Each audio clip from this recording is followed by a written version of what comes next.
All right, let's take a walk. I want to talk about the status of our education system. We're going to talk about Gen Z a little bit. We're going to talk about why women are falling away from the church, or at least the stats about this and what it means and the reaction to actually bringing it up. Make sure that you subscribe and hit that button and also that bell, and make sure that you go to cwicmedia.com, cwicmedia.com. And up at the top there, or at the bottom of that homepage, you can sign up for our free weekly newsletter, Cwic Week. This episode is brought to you by Scripture Notes. You guys know that I use Scripture Notes all the time, almost daily. And it's what I use for research for my book. It's got a great AI assistant called Daniel. The search capabilities on it are so much better than what you are likely using right now. I mean, it's not even close. When you are using that very popular application for scripture study, what you are doing typically is excluding a lot of the answers to any search that you're looking for, because the search just doesn't work that well. This is an extremely powerful search. You can have a lot more scriptures, a lot more context to what you're looking for. Go to scripturenotes.com, scripturenotes.com, and try it out. Okay. Well, here I am. I'm walking through a skate park. I remember when I was in junior high, it was the first time the skateboards had ever really become popular. There were no skate parks at the time. But man, I remember how excited I was, and so many bumps and bruises and broken bones from learning how to skate and trying stupid things and going down very steep, long hills and trying crazy things. There were starting to be there, you started to get some ramps that were built in the front yards, on the driveways of my neighborhood, and the wood ramps. So that was kind of fun. But I just remember how excited I was when I would save up my money to go get a new set of trucks or wheels or a new board. A lot of fun back then. A lot of fun.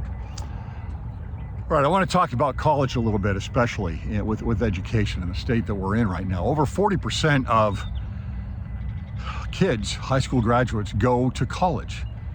40%. Now that's a pretty darn big number. It's not like this exclusive thing anymore. Everybody goes. It is a system. It is a business. The universities certainly look at this as a business first and as an education center second.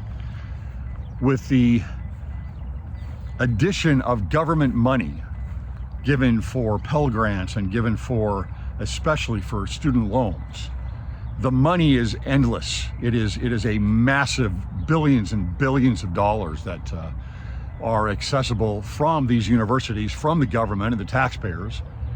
And so you are inevitably going to have corruption, and you're inevitably going to have a system where values are going to change. And that's what's happened with a lot of the universities, maybe almost all of the universities. They've turned into businesses that are trying to take advantage of all of this available money that comes from the government. And so they become burdened, really self-burdened with administrators. They are so bloated with administrators now that their payroll is so high because they don't know what to do with all their money. And they end up now, what has happened is you with any organization, when you have access to that kind of money and that kind of growth, look at the tech industry, you end up with more and more specifics. You want to keep growing. You want to add different sections. You want to purchase other companies, right? This is what happens with the universities. They go in and they start a new department. And then that department ends up with new, more specified specialties. And so you add those in, and now you need more faculty and more administrators for those things. And it becomes, you get so drilled down on certain specific things that really have no bearing on a future for a student, but they have a great bearing on the bottom line of the universities.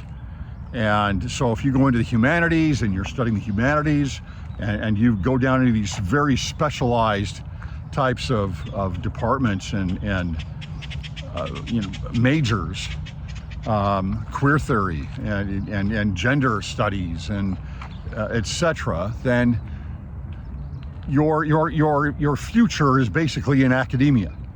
And so it's self-perpetuating. And the PhDs now, there's so many PhDs whose future is primarily either in research with a university, teaching with a university, or perhaps in some other type of role in other industries. But now there's so many of them, and so many people that have gone to college that the competition is so high for people that have a degree. It's not the same thing anymore. And now we're going into a world where technology is so new and it's so utilized and so broad in its practice that you don't have the specialties in the schools anymore to keep on the cutting edge. And so you end up with the billionaires that are out there, many of them who have never even graduated from college because they took advantage of new technology. And so the question arises that how important is this? How important is college? And I'm not trying to downplay education at all, but it's not for everyone. It's not for everyone. Yes, I know in the church we have a real drive for education. We're a very educated group. That's a positive. However, education has got to be fixed. It has changed drastically in the last number of decades. And I think that this has a profound influence on the younger generations that are going through this process. I mean, you have, in many cases, you have a family that is going to borrow money, perhaps, put a mortgage on their home, whatever they need to do to pay the astronomical fees for tuition and more. And they go to college, and this kid is going to study, they're going to do well, and the opportunities just aren't what they used to be in terms of a new job when they graduate with a degree. It's just not the same thing. And the family ends up with debt, or the student goes, gets all of the debt themselves, borrows the money from the government, which the schools are more than happy to accept. And then they're laden with debt, few opportunities, low-paying jobs. It's very difficult. And so you'll see online, you'll see these graduates that are in their jobs and they're crying because they can't make any money. There is some falsehood to this in terms of context and relativity to other generations. In other words, most everyone graduates and doesn't get into a high-paying job, right? Most everyone graduates and does not get into a high-paying job. However, we need to look at the circumstances here. It is very different from my generation, for example, Generation X, that had opportunities. And there were jobs available. There was a growing economy. And I wasn't battling for a new home with corporations and with the older generation that was buying up these new homes. And prices were not as high as they are now in housing. I mean, housing prices are absolutely ridiculous. Look at these fences here. They're destroying this park. I don't know what they're doing. I think that they're draining the ponds here. I'm not sure why, but I think they're draining all the ponds. So we've got a lot of chain link fences in this video. So we may look sometimes at Gen Z, for example, and say, well, they're lazy. And maybe there is more laziness. Maybe social media and the internet has pulled them away from people skills, has pulled them away from being a rounded individual, has pulled them away from productivity and learning things that are actually valuable in their lives, doing things that are hard, building up resilience. These are probably all true things, but also true is the fact that the opportunities are not there. We have interest rates that are still higher than they should be. We have high pricing in housing. We have limited opportunity with jobs. Not that they're not there, but they're not really high and not real available, and they're not very high paying many times. And so they are contending with all of these things. And what has happened is you've got an older generation that is now still making all the money as they live longer and work longer, and they're into a home that they can afford because they bought it a number of years ago, and they have less overhead personally, and they have a growing 401k that has grown quite a while over the last several decades. And so the younger generation is still battling with this. Immigration is a huge issue. And some people might say, well, immigration is just taking the jobs that are not available for Americans. Eventually it trickles up. Eventually it trickles up. And that is an issue. No question that is an issue in high paying jobs and availability. What it's not an issue for is really rich people who are constantly looking for low wages so that they can grow their business, get their stock value higher. That is an important thing. And they want to bring in, people from other countries legally also that are going to do the job at half the price that someone here in the United States is going to do. So we're battling with a lot right now, and there needs to be a shift in the economy. We've got to move money, not take money, but open up opportunities for the younger generations. Now, I want to talk about a positive that turns into a negative, but I want to talk about a positive here that is important to understand, and that is, if we look at religiosity, what has happened in the last just few years is an absolute turnaround from young men and religion and Christianity. Young men are staying active in Christianity. Young men are going to church. They're more spiritual. They're more tied to their religion than they have been in decades. And this is a really important thing. We need more men in the church. And so the younger generation has turned more religious. However, the negative side of this is that women 18 to 30 are falling away from the church. Women overall are falling away from Christianity. But the biggest issue is that the youngest women are falling away from the church at a very high rate, relatively. And it's pretty concerning, because women really are the last line of defense with religion. It's usually men that aren't going consistently. They don't need the community as much, or they don't want the community as much. And maybe they struggle a little bit more with a relationship with God.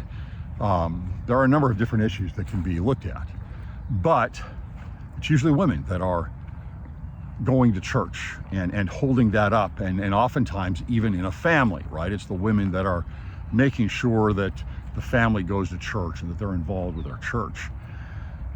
But that younger generation is switched. I think that men have become marginalized. Yes, they've become more marginalized. School is built a little more for women than it is and girls than it is for men. Women are graduating high school with higher GPAs. Many more of them. Almost we're getting to a 2-to-1 ratio almost, where not quite there, but it's about a 60 to 40, actually higher than 60% ratio of girls that go to college as compared to boys. And that's a problem. That's a real problem. And then it gets even worse as you go into a master's or you go into a PhD. The numbers are skewed even higher, and you're getting closer and closer to a 2-to-1 ratio of higher education. And that's an issue. And maybe that's correlated with the lack of religiosity in women, in the younger women, in the younger generations. It could be, higher education can be an issue if there's indoctrination, if there is a push for feminist ideas and careerism for women as compared to, hey, I want a balanced life, or even I want to be a stay-at-home mom. If those ideas are being pushed away, then, hey, you're looking at more women that are staying away from being a stay-at-home mom, or even some type of a balanced life with family. This, of course, is manifest in the fertility rate in the West. that is dropping at a very high rate. By the way, the state of Utah, which has one of the higher fertility rates, had the biggest drop in the recent poll of fertility rates. That should tell you something. That is a warning sign. Utah is still one of the highest there in the states with fertility rate, but the trend is going down in Utah with fertility, size of families, number of children per woman. One of the issues I want to bring up about this is the response to talking about women falling away from the church can be ridiculous, as if you are attacking women because you're saying that so many women are falling away from the church. It has nothing to do with the messenger. It has everything to do with the data. That is purely the data. It's not an attack on women. So if you think if you're actually just bringing it up is some type of attack, I've had so many people attack me because I'm saying this, because I'm bringing up the awareness on this. I've done this for a couple years now. There are polls that came out in 2023 that were very alarming about women in the church. And it's not a wise idea ever to run away from truth. It's not a wise idea to put your head in the sand. It is, it's something that needs to be discussed, and it's something that people need to be aware of. You think parents shouldn't be aware of that? If you're a Christian family and you're bringing up your daughters and you're sending them off to college and you're trying to teach them about this, it's like this should be something you're aware of. Young women are falling away from the church at a pretty high clip. Young people in general are falling away from the church at a pretty high clip. And the activity rate is shrinking until the last about 6 months. And it's kind of stayed even. Now it's kind of held on in about the last 6 months. But it's something that you need to be aware of. It's something that should be talked about. It's not an attack. It's an awareness.